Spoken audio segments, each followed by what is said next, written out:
ಎಲ್ರಿಗೂ ನಮಸ್ಕಾರ. ಜೈ ಕರ್ನಾಟಕ. ನೇರವಾಗಿ ವಿಷಯಕ್ಕೆ ಬಂದ್ಬಿಡ್ತೀನಿ. ಇತ್ತೀಚೆಗೆ ದಕ್ಷಿಣ ಭಾರತದ ನಟನೊಬ್ಬ ಕನ್ನಡದ ಬಗ್ಗೆ ಕೊಟ್ಟಂತಹ ಸ್ಟೇಟ್ಮೆಂಟು ಕನ್ನಡಿಗರನ್ನ ಕೆರಳಿಸುವಂತೆ ಮಾಡಿದೆ. ಈತನ ಚಿತ್ರದ ಪ್ರಮೋಷನ್ ವೇಳೆ ಈತ ಕೊಟ್ಟಂತಹ ಹೇಳಿಕೆ ಕನ್ನಡಿಗರನ್ನ ಕೆರಳಿಸುವಂತೆ ಮಾಡಿದೆ. ಅವನೇ ಈ ಕಮಲ್ ಹಾಸನ್ ಅಲ್ಲ, ತಮಿಳು ಹಾಸನ್ ಅಂತ ಹೇಳಬೇಕಾಗತ್ತಷ್ಟೆ. ಈತ ಕೊಟ್ಟಂತ ಹೇಳಿಕೆಗೆ ಕನ್ನಡಿಗರಾದ ನಮಗೆ ಸಿಟ್ಟು ಬರದೇ ಇರೋದಕ್ಕೆ ಸಾಧ್ಯನೇ ಇಲ್ಲ. ಅಷ್ಟಕ್ಕೂ ಇವನು ಹೇಳಿದಾದ್ರೂ ಏನು, ಕನ್ನಡ ಹುಟ್ಟಿದ್ದು ತಮಿಳಿನಿಂದ ಎನ್ನುವ ವಿವಾದಾತ್ಮಕ ಹೇಳಿಕೆಯನ್ನ ತನ್ನ ಚಿತ್ರದ ಪ್ರಮೋಷನ್ ವೇಳೆ ಈ ಕಮಲ್ ಹಾಸನ್ ಹೇಳ್ತಾನೆ. ಇದೇ ವೇದಿಕೆಯಲ್ಲಿ ನಮ್ಮ ನಟ ಶಿವರಾಜ್ ಕುಮಾರ್ ಕೂಡ ಇರ್ತಾರೆ.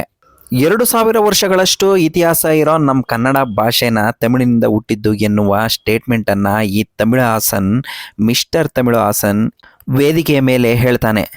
ಇತಿಹಾಸ ಗೊತ್ತಿಲ್ಲ, ಭಾಷೆ ಬಗ್ಗೆ ಜ್ಞಾನ ಇಲ್ಲ ಅಂತ ಹೇಳಿದ್ಮೇಲೆ ಒಂದು ಸ್ಟೇಟ್ಮೆಂಟನ್ನು ಕೊಡೋದಕ್ಕೆ ಮುಂಚೆ ಯೋಚನೆ ಮಾಡಬೇಕಿತ್ತು. ಆದರೆ ಈ ವ್ಯಕ್ತಿ ಸ್ಟೇಟ್ಮೆಂಟ್ ಕೊಟ್ಟ ಮೇಲೆ ಅದನ್ನು ಸಮರ್ಥಿಸ್ಕೊತಾ ಇದ್ದಾನೆ ಹೊರತು ಯಾವುದೇ ರೀತಿಯಾದಂತಹ ಕ್ಷಮೆಯನ್ನು ಕೂಡ ಯಾಚಿಸ್ತಾ ಇಲ್ಲ. ಅಲ್ಲಿಗೆ ನಮ್ಮ ಕನ್ನಡಿಗರು ಎಷ್ಟರ ಮಟ್ಟಕ್ಕೆ ಇಂಥವ್ರಿಗೆಲ್ಲ ಬೆಂಬಲ ಕೊಟ್ಟು ಬೆಳೆಸಿದ್ದೀವಿ ಅನ್ನೋದನ್ನು ನಾವೇ ಅರ್ಥಕೋಬೇಕಾಗಿದೆ.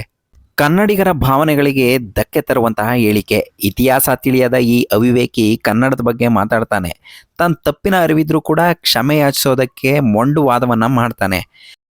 ನಿನಗೆ ಭಾಷೆ ಬಗ್ಗೆ ಜ್ಞಾನ ಇಲ್ಲ ಅಂದರೆ ನಾವು ಹೇಳ್ಕೊಡ್ತೀವಿ, ಅದನ್ನ ಬಿಟ್ಟು ನಾನು ಹೇಳಿದ್ದೆ ಸರಿ ಅನ್ನೋಂಥ ಮೊಂಡು ವಾದವನ್ನ ನೀನು ಮಾಡ್ತಾ ಹೋದ್ರೆ ನೀನು ಸಾಯೋವರೆಗೂ ಕರ್ನಾಟಕಕ್ಕೆ ಕಾಲಿಡೋಕ್ಕಾಗಲ್ಲ. ನೀನು ಚಿತ್ರಗಳಂತೂ ಬರೋದು ಕನಸಿನ ಮಾತು. ಇವನು ಕ್ಷಮೆ ಯಾಚಿಸಲ್ಲ ಅಂದ. ಕನ್ನಡಿಗರು ನಾವು ಕೂಡ ಬಗ್ಲಿಲ್ಲ. ಕನ್ನಡ ಚಲನಚಿತ್ರ ವಾಣಿಜ್ಯ ಮಂಡಳಿ ಇವನ ಚಿತ್ರವನ್ನ ಬ್ಯಾನ್ ಮಾಡೋದಕ್ಕೆ ನಿರ್ಧಾರ ಮಾಡ್ತು, ರಿಲೀಸ್ ಮಾಡಲ್ಲ ಅಂತ ಹೇಳ್ತು. ಹಿಂಗಿರ್ಬೇಕಾದ್ರೆ ಇವನೇನ್ ಮಾಡ್ತಾನೆ, ಮಾಡಿರೋ ತಪ್ಪನ್ನು ಒಪ್ಕೊಂಡು ಒಂದು ಕ್ಷಮೆ ಕೇಳಿದ್ರೆ ಎಲ್ಲವನ್ನೂ ಸರಿ ಹೋಗ್ತಾ ಇತ್ತು, ಕನ್ನಡಿಗರಾದ ನಾವು ಕ್ಷಮಿಸ್ತಾ ಇದ್ವಿ. ಆದ್ರೆ 1 ವಾರಗಳಿಂದ ನಡೀತಾ ಇರೋಂಥ ಈ ವಿವಾದವನ್ನ ಹೈಕೋರ್ಟ್ ಮೆಟ್ಟಿಲೇ ಇರ್ತಾನೆ ಈ ಕಮಲ್ ಹಾಸನ್ನು. ಯಾತಕ್ಕೆ ಅಂತಂದ್ರೆ ಇವನ ಚಿತ್ರವನ್ನ ಕರ್ನಾಟಕದಲ್ಲಿ ರಿಲೀಸ್ ಮಾಡ್ಬೇಕಂತೆ. ಅಷ್ಟೇ ಅಲ್ಲದೆ ಇವನ್ ಚಿತ್ರ ರಿಲೀಸ್ ಆಗ್ಬೇಕಾದ್ರೆ ಇವನಿಗೆ ಸೆಕ್ಯೂರಿಟಿ ಕೊಡ್ಬೇಕಂತೆ. ಇವನು ಸಲ್ಲಿಸಿದಂತಹ ಅರ್ಜಿ ವಿಚಾರಣೆಯನ್ನ ಹೈಕೋರ್ಟ್ ನ್ಯಾಯಮೂರ್ತಿಗಳು ಕೈಗೆತ್ಕೊಂತಾರೆ. ಇನ್ನು ವಿಚಾರಣೆಯನ್ನ ಆರಂಭಿಸಿದಾಗ ಕಮಲ್ ಹಾಸನ್ ಹೇಳಿದಂತಹ ಹೇಳಿಕೆಯ ವಿಡಿಯೋವನ್ನ ಜಡ್ಜು ವೀಕ್ಷಿಸಿದ ಆದ ನಂತರ ನೀವು ಕ್ಷಮೆ ಕೇಳಿದ್ರ ಅಂತ ಕೂಡ ಕಮಲ್ ಹಾಸನ್ ಅವರನ್ನ ಕೇಳ್ತಾರೆ. ಅವರು ಕ್ಷಮೆ ಯಾಚಿಸಿಲ್ಲ ಅಂತ ಹೇಳಿದಾಗ ಅವ್ರಿಗೆ ಒಂದಷ್ಟು ಸಮಯವನ್ನು ಕೂಡ ಕೊಡ್ತಾರೆ. ಯಾಕೆ ಅಂತಂದರೆ ಒಂದು ನೆಲ, ಜಲ ಮತ್ತು ಭಾಷೆ ಎಲ್ಲವೂ ಕೂಡ ಒಂದು ಎಮೋಷನ್ನು, ಭಾವನೆಗಳಿಗೆ ಧಕ್ಕೆ ತರುವಂತಹ ಸ್ಟೇಟ್ಮೆಂಟನ್ನು ಕೊಟ್ಟ ಮೇಲೆ ಅದಕ್ಕೆ ಸಾರಿಯನ್ನು ಕೇಳಿದರೆ ಎಲ್ಲವೂ ಕೂಡ ಬಗೆಹರಿತಾ ಇತ್ತು. ಹಾಗಾಗಿ ಜಡ್ಜ್ ಕೂಡ ಕಮಲ್ ಹಾಸನ್ಗೆ ಒಂದು ತಾಕೀತನ್ನು ಮಾಡ್ತಾರೆ. ಆದರೆ ಕಮಲ್ ಹಾಸನ್ ಅಲ್ಲೂ ಕೂಡ ಬಗ್ಗೋದಿಲ್ಲ, ತಾವು ಮುಂದುವರಿಸೋದಕ್ಕೆ ಪ್ರಾರಂಭ ಮಾಡ್ತಾರೆ. ಹಾಗಾಗಿ ಅವರಿಗೆ ಒಂದಷ್ಟು ಸಮಯವನ್ನು ಕೊಡ್ತಾರೆ. ಆದಾಗ್ಯೂ ಕೂಡ ಅವರು ಸಾರಿಯನ್ನು ಕೇಳೋದಕ್ಕೆ ಇಷ್ಟಪಡಲ್ಲ. ಹಾಗಾಗಿ ಏನು ಮಾಡ್ತಾರೆ, ಇವರು ಈ ಒಂದು ಕೇಸ್ ಕೊನೆಯಾಗೋವರೆಗೂ ಕೂಡ ಚಿತ್ರ ಬಿಡುಗಡೆಯನ್ನು ಕರ್ನಾಟಕದಲ್ಲಿ ಮಾಡಬಾರ್ದು ಅಂತ ಅವರು ಹೇಳ್ತಾರೆ.